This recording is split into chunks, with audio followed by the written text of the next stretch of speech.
Gilgaala 2.5 gaaffiin tokkoffaa firaakshinota armaan gadii moodeelitti gargaaramuun shallagi jedha. Egaa yeroo darbee firaakshinota baay'isuuf bifa moodeelatti gargaaramuudhaan shallaguu ilaallee ture. Gilgaala kanarrattis sanuma hojjennaa. Fakkeenyaaf kan 1 baay'isuu 3/4 kana hojjechuudhaaf maal goona? Jalqaba asitti kan 1/2 kana moodeelatti gargaaramne ibsina. 3/4 kana immoo moodeelichuma kan 1/2 gargaaramuun ibsine sana isumarratti kan 3/4 daballee hojjennaa jechuudha. Kana jechuun kan 1/2 fi kan 3/4 tokkuma irratti hojjennaa jechuudha. Fakkeenyaaf reektaangilii fudhanna jalqaba. Reektaangilii bifa kanaatiin erga hojjenneen booda yookiin kan 1/2 yookiin kan 3/4 hojjechuu dandeenya. Lamaan isaa yoo dura jalqabne rakkoo hin qabu. Fakkeenyaaf kan 1/2 yoo ilaallu 1/2 jechuun waan guutuu tokko bakka lamatti qoodanii tokkosaa keessaa dibuu jechuudha. Kanaaf reektaangilii guutuu ture kana bakka lamatti qoode tokko irra lamaa ta'uudhaaf immoo tokkosaa keessaan dibaa jechuudha. Kanas isa kanan yoon keessaa dibe isa kanan keessaa dibaa.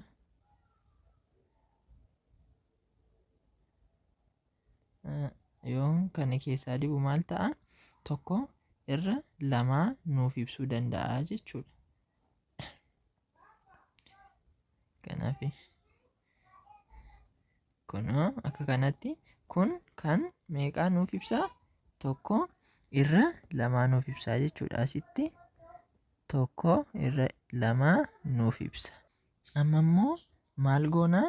Firaakshinii moodeeluma kan 1/2 hojjechuuf gargaaramne kanaan kan 3/4 asuma irratti hojjennaa jechuudha. Asitti akka isiniif galuuf irra deebi'een isuma kanarratti hojjedha. Bifa kanaan reektaangilicha irratti sararattuu. Sana booda maal goona? Reektaangilii kun 3/4 akka inni nuuf ibsu goona. 3/4 nuuf ibsuu jechuun 4 keessaa 3 dibnaa jechuudha. Bakka 4tti qoodne irraa gadee goona. Isa kana immoo tokko asitti qoodnaa, lammaffaa asitti qoodnaa, sadaffaa asitti qoodna. Bakka meeqatti qoodameera? 1, 2, 3, 4tti qoodameera jechuudha. Amma kana keessaa 3 dibanna miti? Irraan gadee goone kana keessaa 3 dibanna. Tokko isa kana dibannaa, tokko isa kana dibannaa, lammaffaa isa kana dibannaa, isa kana dibannaa, sadaffaa immoo isa kana dibannaa jechuudha. Kana sadaffaa dibanneerraa. Amma inni kun kan isa meeqa ibsaa jechuudha? Asitti kun asitti 3/4 ibsaa jechuudha. Amma immoo maal barbaadna? Iddoo wal fakkaataa isa dibne kana kan 3/4 kan 1/2 iddoon itti walirra oole ilaalla. Asitti yoo ilaalle magariisaaf diimaan kun eessa irratti walirratti ooleera? Tokko isa kana keessatti walirra ooleera. Lammaffaan isa kana keessatti walirra ooleera.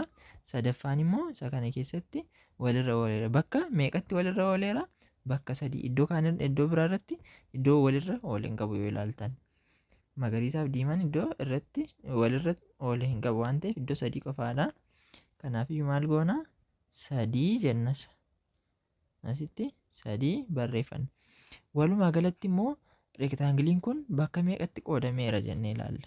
Kan lamaan isaa ilaallaa jechuudha. Asitti kan 1/2 tokko asitti qoodameera. Kanaafiyyuu lakkaawwanna. Tokko asidha, lammaffaan asidha, sadaffaan asidha, arfaffaan asidha, 5, 6, 7, 8 bakka 8tti qoodameera. Kanaafiyyuu asitti waamsisaa isaa 8 godhannaa jechuudha. Deebiin isaa meeqa ta'a? 3/8. Waliin baay'isuudhaan immoo yoo ilaalle tokko irra lama baay'isuu sadii irra afuridha. Waamamaa fi waamamaan waamamaatiin baay'ata, waamsisaatiin baay'ata. Kana jechuun tokko baay'isuu sadii irra waamsisaan lama baay'isuu afurii ta'a jechuudha. Tokko baay'isuu sadiin meeqa? Sadiidha. Lama baay'isuu afuriin 8dha. Tokkodha jechuudha. Karaa lamaan isaa yoo hojjenne deebii wal fakkaataa arganna. Asitti moodelaan gargaaramuun shallagii waan jedheef moodelaan fayyadamne malee. Kan 2/5 baay'isuu 5/7 yoo ilaalle 2/5 baay'isuu 5/7 jalqaba. Kan 2/5 moodelatti fayyadamnee hojjenna. 5/7 sanas moodeluma 2/5 hojjenne sanarratti hojjennaa jechuudha. Isas asitti yoo hojjenne 2/5 fi 5/7 jalqaba maal goona? Rektaangilii hojjenna.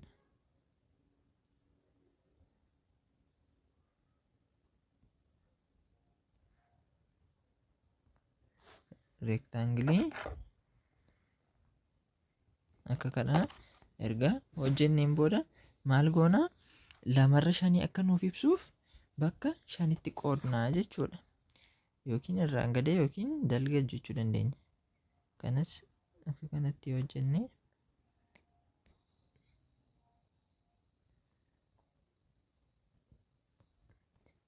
bakka 5tti qoodnaa jechuudha.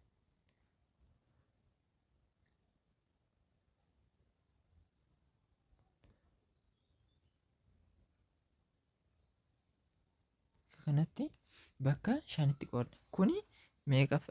2/5 waan ta'eef 2/5 akka nuuf ibsu barbaanna waan ta'eef 5 keessa meeqa? 1 2 3 4 5 godhanneerra. 5 kana keessa meeqa dibanna? Keessa 2 dibnaa jechuudha. 5 kana keessa 2 dibna. Tokko isa kana dibannu yookaan akka kanatti keessaa tokko isa kana dibanna. Lammaffaan isa kam dibanna? Isuma kana dibanna. Akka kanatti erga dibanneen booda maal goona? Amma kun kan isa kamii nuuf ibsaa? Kan 2/5 nuuf ibsaa jechuudha. Kun 2/5 nuuf ibsa. Amma immoo kan meeqaadha? 5/7 hin hojjennaa jechuudha. Isuma kana fayyadamna. Isuma kan 2/5 hojjechuuf gargaaramne kana fayyadamne kan 5/7 asuma irratti hojjennaa jechuudha. 5/7 gaafa hojjennu rektaangilii kanuma fudhannaa. Rektaangilii isuma jiru ilaalaa. Bakka meeqatti qoodnaa? Bakka 7tti qoodne 5 keessaa dibannaa jechuudha. Innis tokko asitti qoodnaa.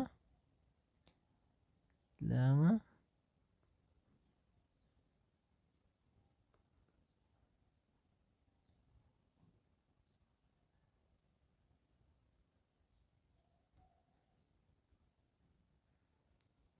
kana yoo ilaaltanii bakka meeqatti qoodameera? 1 2 3 4 5 6 7.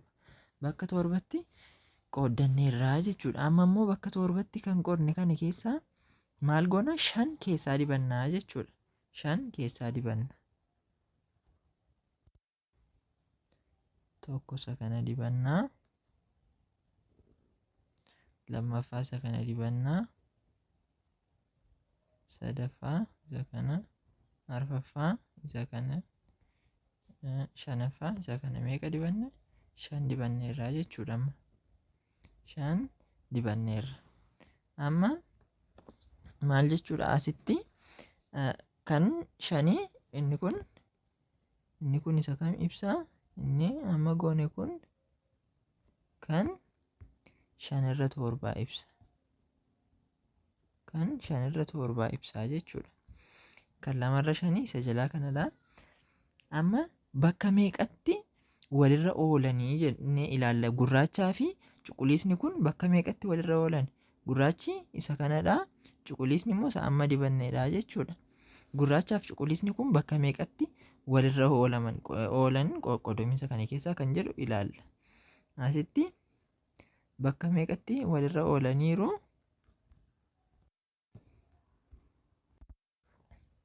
Tokko asitti walirra oolaniiru, lammaffaa asitti, sadaffaa asitti, arfaffaa asitti, shanaffaa asitti, ja'affaa asitti, torbaffaa asitti, saddeettaffaa, salgaffaa, kudhanaffaa bakka kanatti walirra oolaniiru jechuudha. Iddoo biraatti iddootti cuquliisniif gurraachi walitti bu'e hin qabu. Kanaaf bakki isaan itti walitti bu'an meeqadha? Bakka 10dha. Kanaafiyyuu 10 qabanna. 10 qabannaa. Amma immoo walumaa galatti bakka meeqatti qoqqoodame firaakshiniin kun kan jedhu ilaalla. Reektaangiliin kun walumaa galatti bakka meeqatti qoqqoodame kan jedhu ilaalla. Innis meeqadha? Hin lakkoofna bakkatti reektaangiliin kun wal cicciteera. 1, 2, 3, 4, 5, 6, 7, 8, 9, 10, 11, 12, 13, 14, 15, 16, 17, 18, 19, 20, 21, 22, 23, 24, 25, 26, 27, 28, 29, 30, 31, 32, 33, 34, 35 bakka 35tti walitti bu'aniiru jechuudha. 35 maal ta'a? Waamsisaasaa ta'a jechuudha. 35 keessaa immoo bakka 10tti walitti bu'aniiru waan ta'eef 10 waamamaasaa ta'a jechuudha. Karaa biraa lamarra kun deebisaadha jechuudha. 10 irra 35 deebisaa ta'a. Karaa biraa immoo salphaamatti baay'isuudhaaf kun gilgaala keessan irraa moodelaan baay'isii waan jedheef moodelaan hojjenne malee karaa gabaabaan ni jira jechuudha. Innis 2 irra 5 baay'isuu 5 irra 7 hojjedhu jedhame. Kanas maal goona? Waamamaasaatiin baay'isnaa, waamsisaas waamsisaamaan baay'isnaa jechuudha. Akka kanaan 5 baay'isuu 7, 2 baay'isuu 5. 2 baay'isuu 5 meeqadha? 10. 5 baay'isuu 7 meeqa? 35. 10 irra 35 wal qixa hin taane tokkuma jechuudha. Kunis yoo ilaaltan wal fakkaataadha. Akka kanaan hojjennaa. Kan 2 irra 3 baay'isuu 4 irra 5s yoo ilaallu 2 irra 3 baay'isuu 4 irra 5 2 irra 3 baay'isuu 4 irra 5 kan jedhus yoo ilaallu jalqaba maal goona? Reektaangilii sana fudhanna. Reektaangilii